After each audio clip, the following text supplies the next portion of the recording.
Assalamualaikum warahmatullahi wabarakatuh. Alhamdulillahi rabbil alamin alladzi khalaqal mauta wal hayata liyabluwakum ayyukum ahsanu amala wa huwal azizul ghafur. Allahumma shalli ala sayyidina Muhammad wa ala alihi wa ashabihi ajma'in. Sahabat-sahabat sekalian, berat ringannya masalah yang kita hadapi sebetulnya bukan pada masalahnya. Berat ringannya hidup itu tergantung Allah menolong kita atau tidak. Halo? Jelas tidak nih? Kalau Allah menolong, tidak ada yang susah. Seberat apapun masalah, kalau ditolong oleh Allah jadi mudah. Seringan apapun masalah, kalau jauh dari pertolongan Allah pasti susah. Jadi masalah terbesar dalam hidup kita itu adalah layakkah kita ditolong oleh Allah. Masalah rezeki itu masalah paling cemen bagi Allah. Kalau Allah mau ngasih pasti dapat. Surat Yunus 107. A'udzubillahi minasyaitonirrajim. Wa iyamsaskallahu bidurrin fala kashifalahu illahu. Dan sekiranya wa iyamsaskallahu, Allah menurunkan kemudaratan kepadamu, tidak ada yang bisa menghilangkan kemudaratan itu illahu, selain Dia, Allah. Jadi kalau ada musibah apapun bentuknya, tidak ada yang bisa menghilangkannya selain Allah. Wa yuridka bi khairin, dan jikalau Allah menghendaki kebaikan padamu, fala radda li fadli, tidak ada yang bisa menolak. Yushibu bihi mayyasha'u min ibadi wa huwal ghafurur rahim. Dia berikan kepada hamba yang dikehendakinya, dan dialah Allah Maha Pengampun lagi Maha Penyayang. Jadi hadirin, mau menjerit sekeras apapun, mau berlari ke penjuru bumi manapun, mau menghibah kepada siapapun, tetap cuma satu yang bisa menolong, hanyalah Allah. Bergabung jin dan manusia akan menolong kita. Kalau Allah tidak kehendaki terjadi, tidak, sama sekali tidak. Bergabung jin dan manusia mau mencelakakan kita. Kalau Allah tidak menghendaki kita celaka tidak. Semua itu hanya baru bisa terjadi dengan izin Allah, baik nikmat maupun musibah. Yang tadi surat Yunus 107 ya. Jadi yang harus kita lakukan dalam hidup ini sebetulnya bukan menyelesaikan masalah. Yang harus kita lakukan dalam hidup ini bagaimana supaya kita ditolong oleh Allah menyelesaikan masalah kita. Karena kita ini tidak dirancang menyelesaikan masalah sendiri, tidak. Kita ini la haula wala quwata illa billah. Apa artinya? Jawab hadirin. Kita ini tiada daya, tiada kekuatan kecuali ditolong oleh Allah. Nah, masalah kita ini, kalau ada masalah kita sibuk memecahkannya sendiri. Padahal bukan itu tugas kita. Coba dengar surat At-Tolaq ayat 2 dan 3. A'udzubillahi minasyaitonirrajim. Wa may yattaqillah yaj'al lahu makhrajan. Barang siapa yang bertakwa kepada Allah, yaj'al lahu makhrajan, Allah berikan baginya makhrajan, jalan keluar. Wa yarzuqhu min haitsu la yahtasib, dan Allah berikan karunia yang tidak diduga-duga, tidak disangka-sangka. Jadi tidak harus semua masalah itu terdeteksi oleh kita solusinya, tidak harus. Wa may yatawakkal 'alallah fahuwa hasbuh. Dan barang siapa yang bertawakal kepada Allah, baginya Allah cukupi. Jadi sebetulnya hidup berkecukupan itu berbanding lurus dengan tingkat ketawakalan. Walaupun banyak uang, banyak harta, hati tidak tawakal, tidak akan cukup, disiksa saja oleh keinginan yang tidak ada ujungnya. Nah Bapak Ibu, jadi kalau ada masalah tuh jangan panik oleh masalahnya. Karena masalah yang menimpa kita itu sudah diukur oleh Allah sesuai dengan dosis kita. Tidak mungkin dong anak SD ujiannya SMA, mustahil, tidak usah dikerjakan. Allah tahu keadaan kita lebih tahu daripada kita sendiri. Tidak ada yang lebih menyayangi manusia, hambanya, kecuali penciptanya. I love you so much, so much, so much. Sesayang-sayangnya orang ke kita dikit. Ibu, bapak sayang ke kita dikit dibanding dengan sayangnya Allah kepada kita ciptaannya. Kalau Allah sebel sama kita mau udah dimusnahkan model kita ini. Ya, pantasnya kita ini kan disambar petir hadirin. Apa coba? Apa yang membuat kita layak diterima? Sholat barusan duhur ngelantur sekenanya. Memang gerakan ruku, sujud, mulut, bacaan, tapi hati, Allah tahu hati kita ngelantur. Sedekah nanti bisa lihat ya, kopet dibanding dengan uang yang ada. Sedekah nggak ada apa-apanya dibanding dengan rezeki yang Allah berikan. Apa andalan kita? Ngaji dengan WA aja, banyakkan WA. Dosa melimpah. Kalau Allah mau hitung-hitungan, model kita ini mah jelebet, petir, gosong, selesai ya. Tapi enggak tuh. Aib ditutup, orang lain tidak tahu kebusukan kita, benar. Pada menghormati, menghargai, rezeki cukup pagi, siang, malam. Ditambah lagi ini ke masjid, sholat. Ada yang tidak ke masjid, yang sholat banyak, yang tidak ke masjid banyak dibanding yang ke masjid, betul? Dari yang ke masjid senang belajar agama lebih sedikit lagi. Tidak ada yang lebih menyayangi kita selain Allah. Tidak ada yang lebih tahu persoalan kita selain Allah.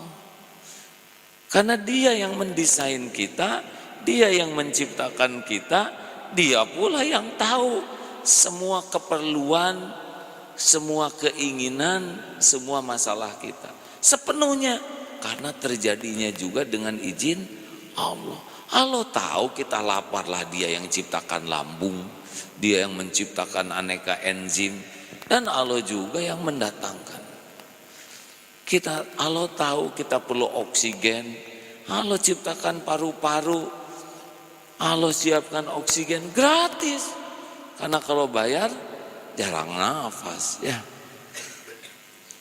Saudara nyebrot ke sini mengeluarkan karbon dioksida. Keperluan saya oksigen. Coba itu. Gimana hidung saya bisa memilah-milah oksigen dengan karbon dioksida? Ini kan sebrot. Nah, apalagi ketawa gitu itu mah itu masif, itu serangan bagi jiwa saya. Pakai alat apa? Allah tahu yang saya perlukan oksigen walaupun saudara nyebrotkan karbon dioksida. 70% badan ini cairan. Kalau kurang cairan, otak saya kulet, susah mikir, darah mengental, gak bisa mengantarkan nutrisi. Datang ini cairan. Tanpa saya tahu di mana mata airnya, tanpa saya tahu gimana pH-nya jadi 7, tanpa saya tahu bagaimana bakteri-bakteri jeleknya dihilangin. Beres. Begitulah hadirin. termasuk keperluan-keperluan lainnya, keperluan ingin disayang, keperluan ingin itu kan software itu ada pada kita tanpa kita ingin. Yang belum nikah, yang nggak Allah tahu saudara toel begitu ya nggak. Lah, yang menciptakan ingin nikah itu siapa? Kenapa saudara tidak naksir tiang ini? Oh, enggak. Aneh ya kan? Atau misalkan ada kambing lewat, enggak. Itu software syahwat, software cinta, software rindu, software marah, jengkel, kangen. Itu kan kita nggak ngerti. Kenapa ada kangen? Kenapa ada cemburu? Seperti apa cemburu tuh bentuknya? Kok pening? Itu Allah ciptakan. Dan mudah bagi Allah mengobati cemburu, gelisah. Kalau kembali ke pemiliknya, tidak ada yang lebih mengerti persoalan kita selain Allah. Dan tidak ada yang bisa menolong kita selain hanya Allah. Makhluk itu cuma jalan yang Allah gerakan. Seperti sekarang nih ya, pertemuan ini nih.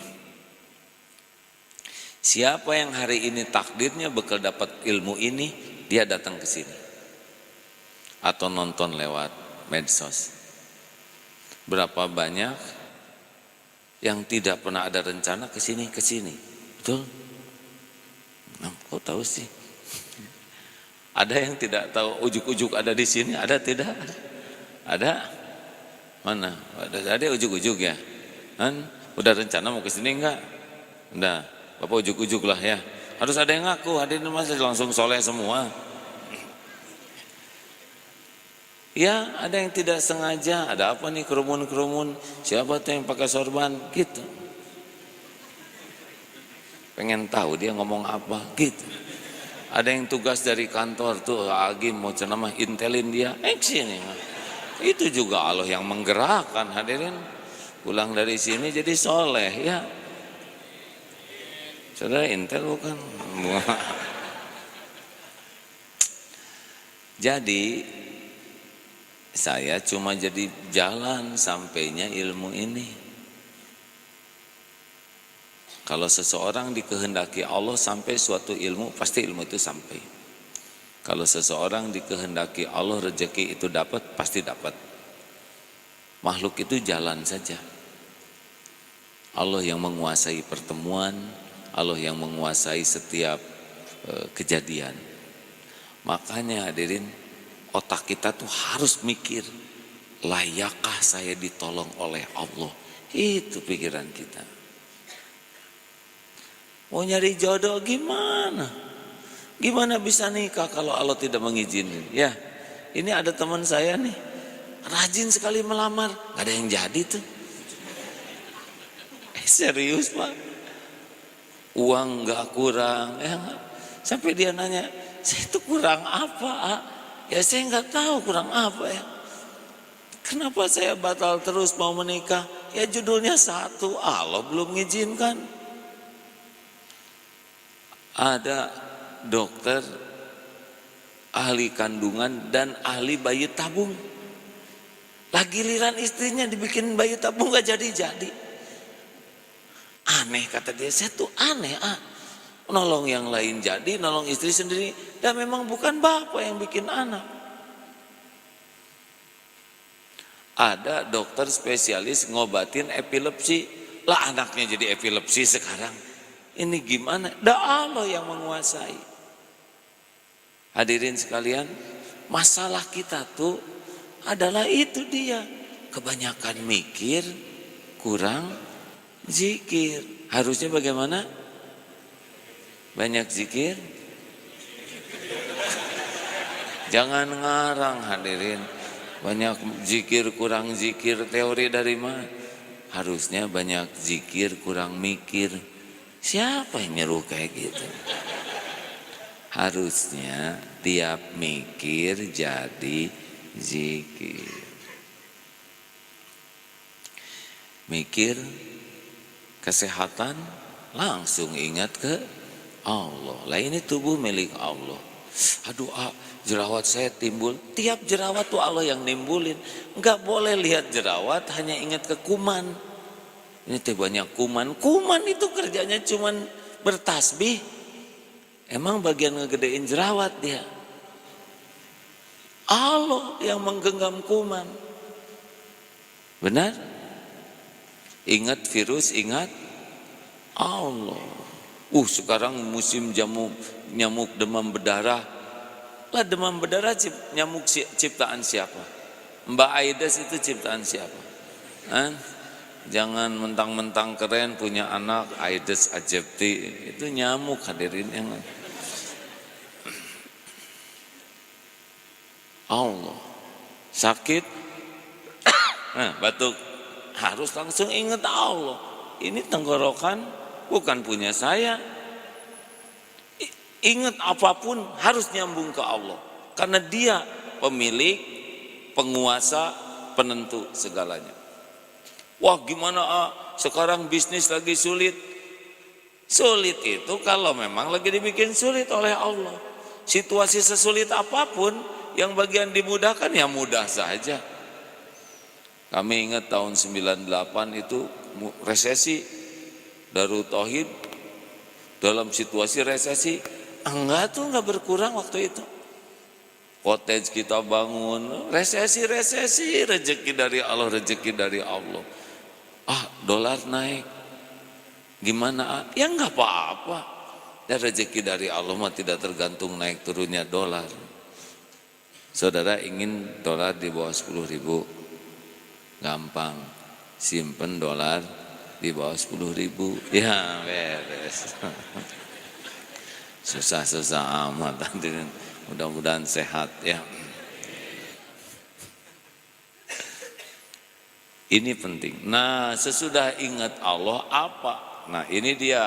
Innallaha la yanzuru ila suwarikum wa amwalikum walakin yanzuru ila qulubikum wa a'malikum. Jadi Allah tuh tidak lihat rupa dan harta tapi lihat hati. Kemana nih hati ini bergantung? Itu menentukan. Karena Allah menggantungkan pertolongannya dengan prasangka. Ana inda dhanni abdi bi, aku sesuai dengan prasangka hambaku. Sampai sejauh mana nih kita ke Allahnya? Itu menentukan hadirin. Allah tahu. Allah wa asiru qaulakum awijharu bi innahu alimum bidatis sudur. Al-Mulk ayat 13. Mau engkau rahasiakan kata-katamu, mau engkau jaharkan, Allah tahu isi hatimu. Ini kayak sekarang nih. Allah tahu ini, maksud saya bicara ini. Allah melihat, Allah tahu otak saya bekerja seperti apa. Allah tahu isi hati saya seperti apa. Allah tahu setiap lirikan mata saya. Hakul yakin. Nah, itu yang penting sekali kita jaga, husnuzon kepada Allah. Berbaik sangka. Ini Allah tahu. Saya diuji, ujian terjadi dengan izin Allah. Ujian ini pasti sudah diukur oleh Allah. Allah maha baik, tidak mungkin memberikan kepada hambanya untuk menzolimi hambanya. Tidak, Allah menegur saya. Dengan ujian ini saya akan diingatkan terhadap kesalahan, akan digugurkan dosa-dosa. Saya akan diberikan pahala kalau saya menyikapinya dengan benar. Husnuzon, Allah lah satu-satunya yang bisa menyelesaikan persoalan saya ini. Bulat itu hati itu hadirin. Di sini biasanya kegagalan pertama, ya kan? Halo? Kita suka suudon, ya Allah, kenapa saya ditimpa ini? Di mana keadilanmu? Mau diadili? Hancur hadirin, hancur diadili. Jangan nganggap Allah tidak adil. Kenapa teman-teman saya sudah menikah? Kenapa saya belum ya Allah? Padahal saya sudah tahajud. Emang khusyuk? Enggak juga sih. Tahajud kita mah enggak khusyuk. Nah, yang kedua, Allah yang zuru ila qulubikum wa a'malikum. Amal. Jadi lebih sibuk dengan amal.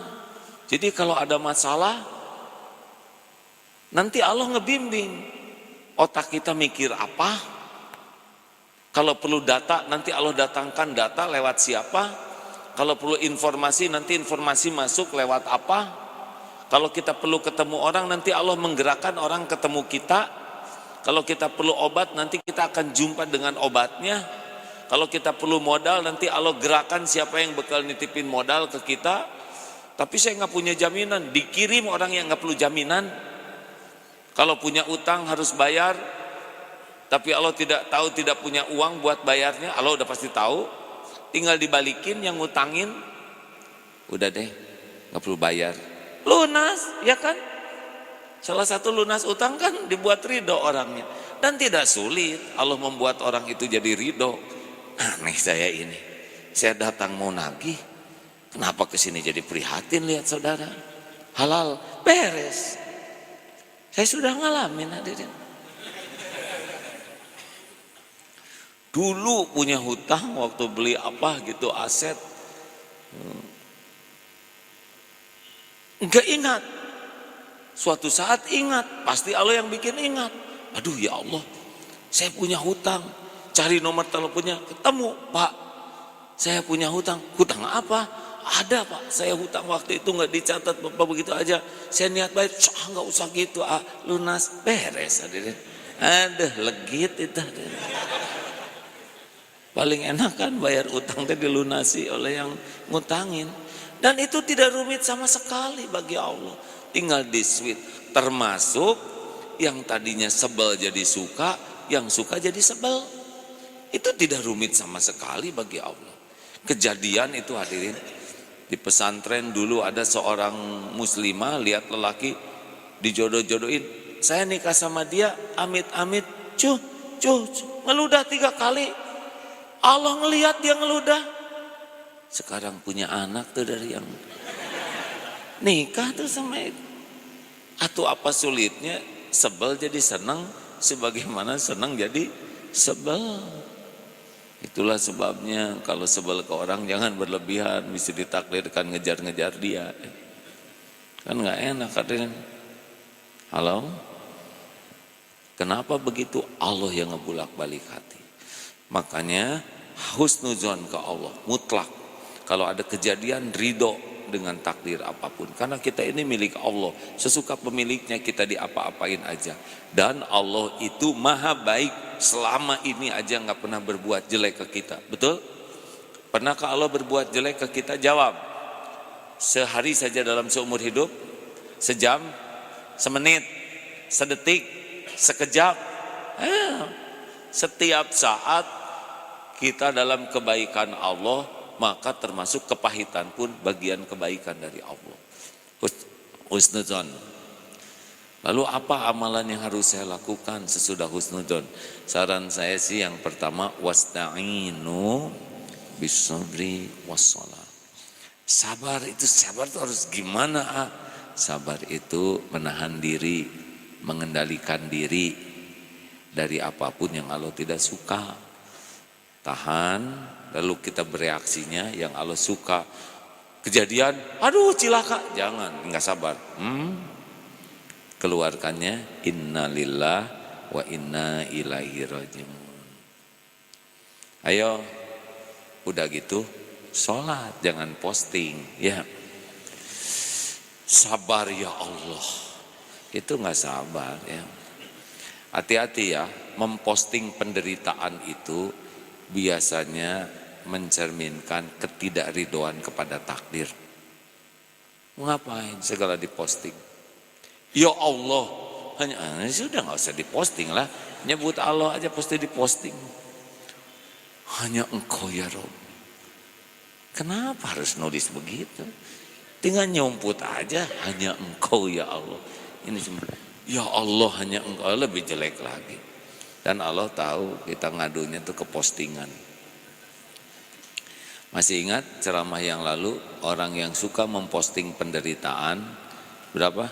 80% itu tidak peduli.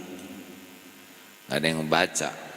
17% puas ya kamu menderita gitu ada. 3% enek bacanya. Jadi 100% gagal total.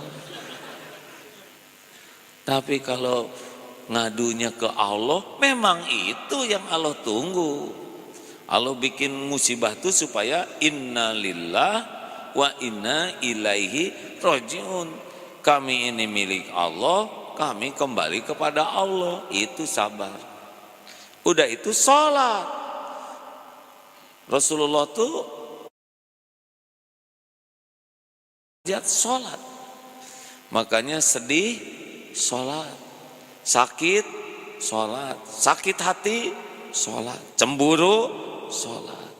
Takut, sholat. Punya keinginan, sholat. Wasta'inu sabri. Tahan diri, tumpahkan ke Allah.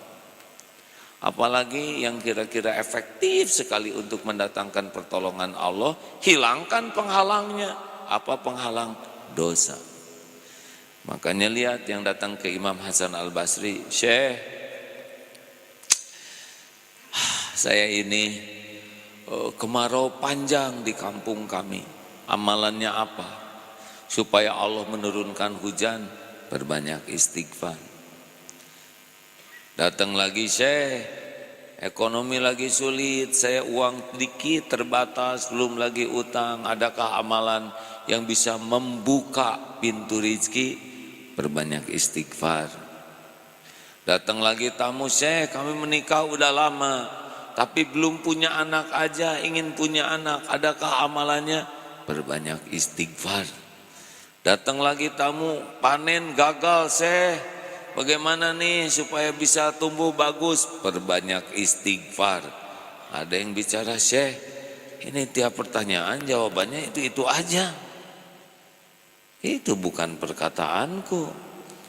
Itu kalam Allah. Surat Nuh ayat 10 dan 11. Tafadhol Ustaz. A'udzu billahi minasy syaithanir rajim.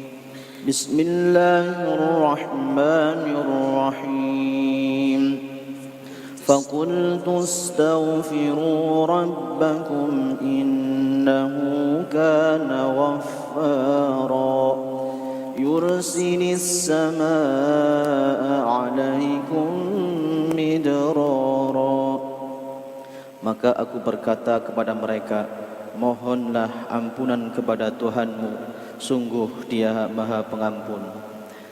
Niscaya Dia akan menurunkan hujan yang lebat dari langit kepadamu. Wa yumdidakum bi amwalin wa banina wa yaj'al lakum jannatin wa yaj'al lakum anhara. Dan Dia memperbanyak harta dan anak-anakmu dan mengadakan kebun-kebun untukmu dan mengadakan sungai-sungai untukmu. Surat Nuh ayat 10. Nih, bagi yang gersang baik tanahnya maupun hatinya, banyak istighfar. Bagi yang kekurangan rezeki, ini saya lihat wajahnya, maaf ya, wajah, saya nggak mengatakan minus ya, tapi wajah memerlukan tambahan. Banyak istighfar. Asli ini hadirin. Astagfirullahaladzim. Karena penghalangnya adalah dosa kita. Naik mobil kaca kotor, mana yang dipikir? Jalan atau bersihkan kaca? Jawab hadirin, mumpung gampang kan? Ya, ada mobilnya juga belum punya, ya ngarang aja. Mana yang harus dilakukan?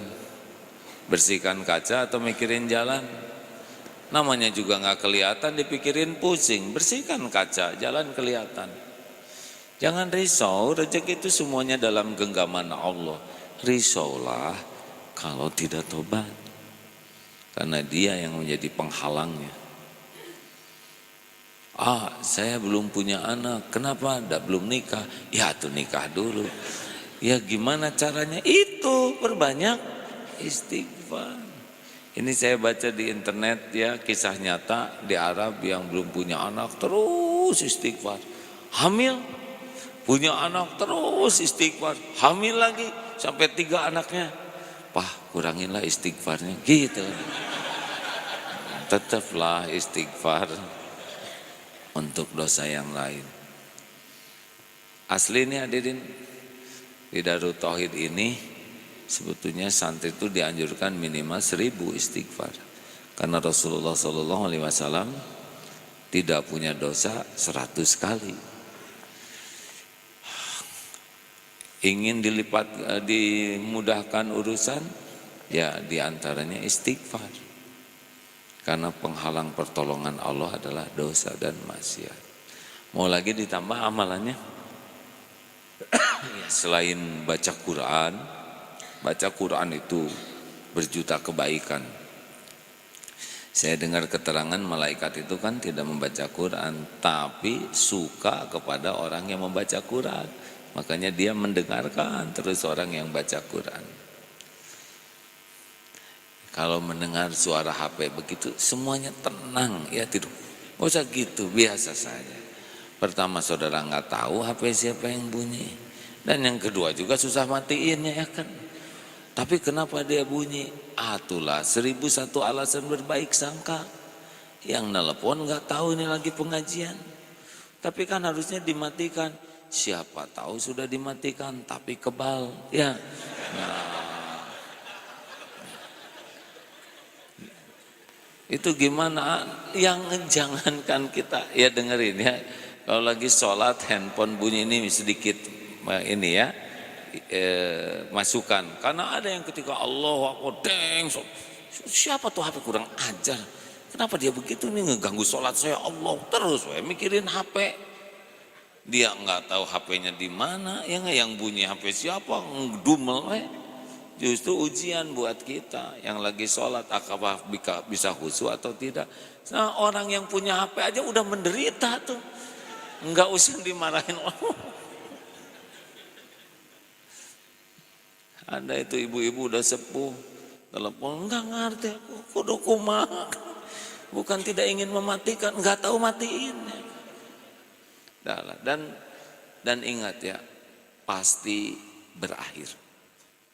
Jadi tidak pernah ada HP yang bunyi seumur hidup. Iya asli, pengalaman saya dengar. Dah, termasuk anak nangis, nggak usah dimarahin, pasti berhenti. Nggak ada cerita anak nangis seumur hidup, ya kan? Nah jadi kalau ada gitu relax, terbukti berhenti kan? Lanjut, baca Quran hadirin. Satu huruf Quran itu 10 kebaikan, 1 kali 10. Bismillahirrahmanirrahim itu 190 kebaikan. Aneh kita baca WA tuh anteng sekali, berjam-jam. Bahkan waktu tahajud, waktu mustajab diganti dengan baca WA. Dia memang membroadcast supaya teman-temannya bangun tahajud. Dia sendiri enggak. Dia sibuk itu buka grup temannya dan membalas karena udah keburu yang enggak dibaca. Kalau dulu kan read, sekarang contreng biru 2. Ayolah hadirin. Kalau nanti baca Quran tuh 1 halaman itu 3 menit. Kalau nanti ngobrol dengan teman, 3 menit 1 halaman. Dandan lembar, ya, karena dandan lebih lama. Hitungannya adalah setiap kehilangan waktu dengan halaman Quran. Apalagi amalannya sholawat. Karena 1 kali sholawat ini dibalas 10 kali oleh Allah bersolawat ke kita. Artinya turun rahmat Allah 10 kali lipat. Jangan sembarangan hadirin. Para ahli sholawat itu banyak sekali pertolongan Allah yang tidak diduga-duga. Kita agak jarang ini, karena kita enggak ingat ke Rasul. Apalagi, nah ini, wallahu fi aunil abdi makanal abdu fi auni akhi. Allah selalu nolong orang yang senang nolong. Di sini sebetulnya rahasianya hadirin. Jadi kalau pengen ditolong oleh Allah tidak cukup hanya memperbaiki ibadah madoh, tapi kita harus makin proaktif dan produktif berbuat kebaikan. Kenapa proaktif? Ya, jangan nunggu orang minta tolong, jangan nunggu orang minta dibantu. Kalau perlu kita memang menyiapkan diri untuk cari orang yang perlu dibantu. Ini ada teman yang selalu nanya, ada ladang amal apa lagi? Ada ladang wakaf apa lagi? Adakah di pesantren perlu air tidak? Jadi nanya, bukan kita membawa proposal. Coba saya perhatikan dulu ya.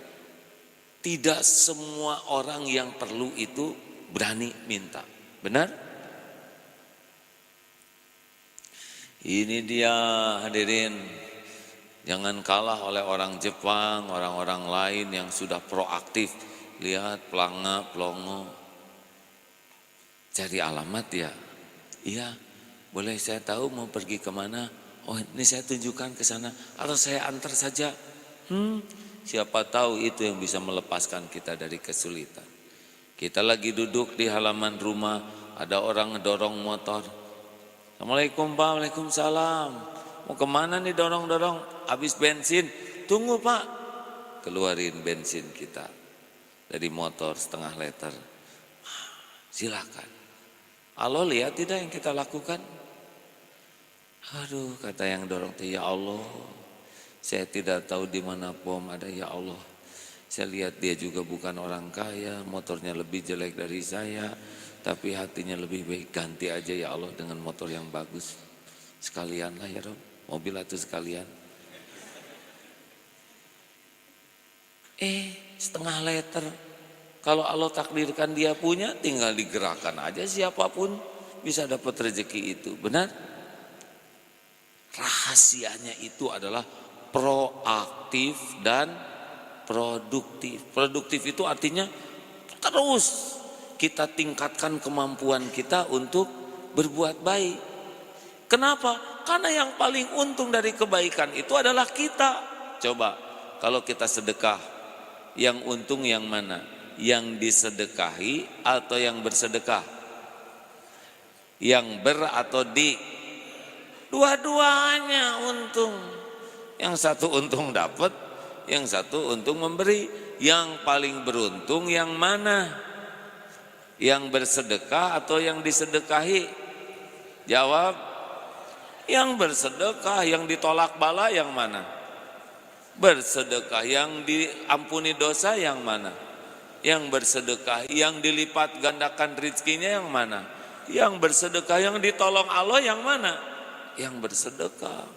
Jadi kita mah nggak perlu nunggu orang lain terima kasih lah, kita udah untung.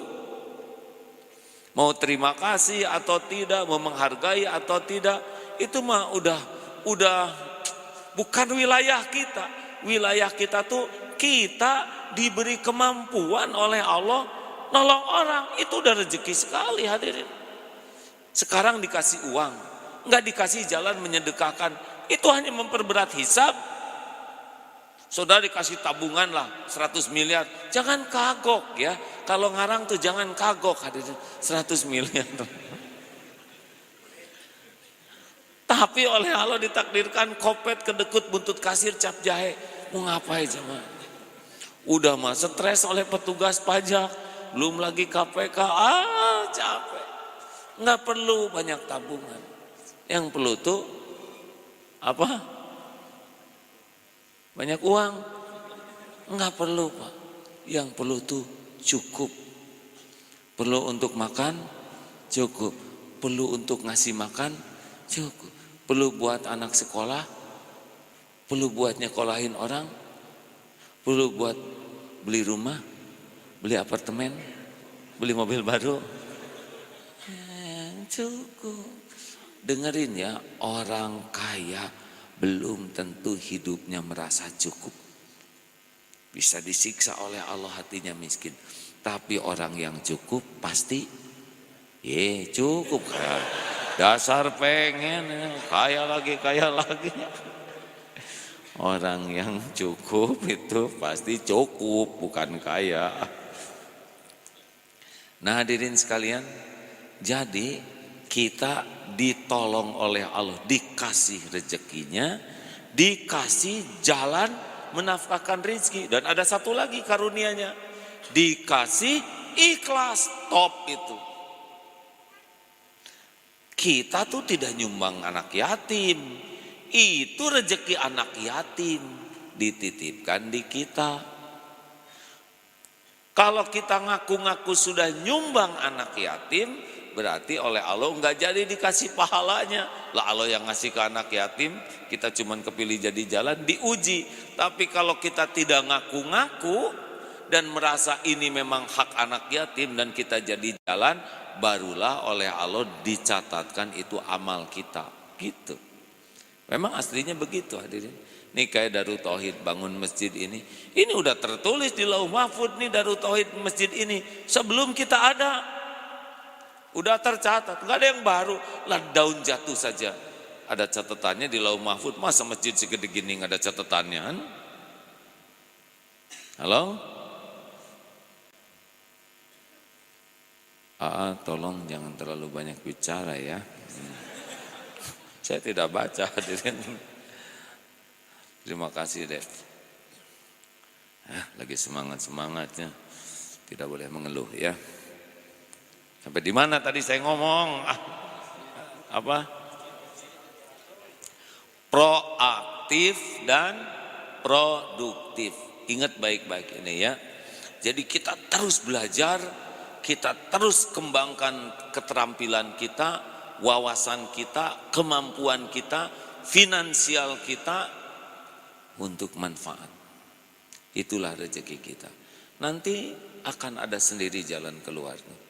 Tidak harus terlacak oleh otak kita. Otak ini juga Allah yang menggenggam hadirin.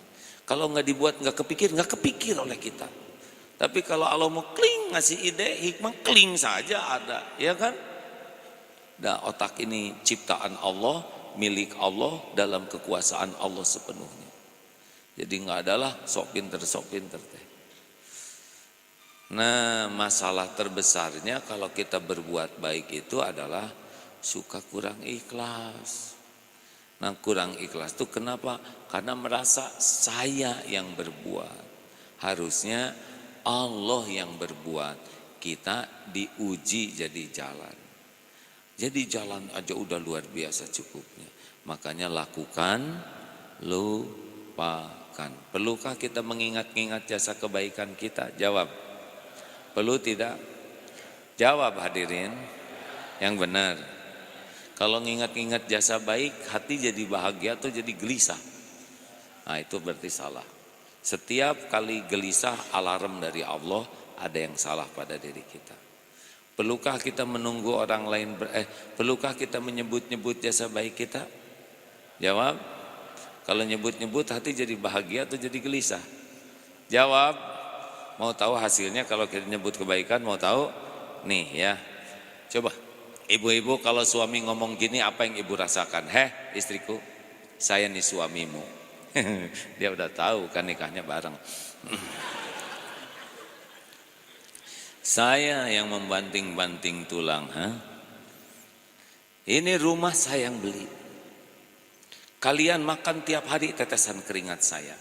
Itu bedak, lipstik, dempul dan saya yang beli. Kalian pergi kemana-mana kendaraan siapa yang beliin? Bensin itu dari siapa? Saya tahu. Bagaimana Bu? Kalau suami ngomong saya begitu, apa jadi bahagia atau jadi enak Bu? Jawab. Tuh. Apa makin sayang atau jadi sebel? Jelas Pak? Jelas tidak lelaki? Jelas? Nah kami juga sama ya Bu ya. Makanya udahlah, ada Allah yang berbuat, betul? Gimana kalau kebaikan kita tidak diterima kasihi? Jawab. Jawab.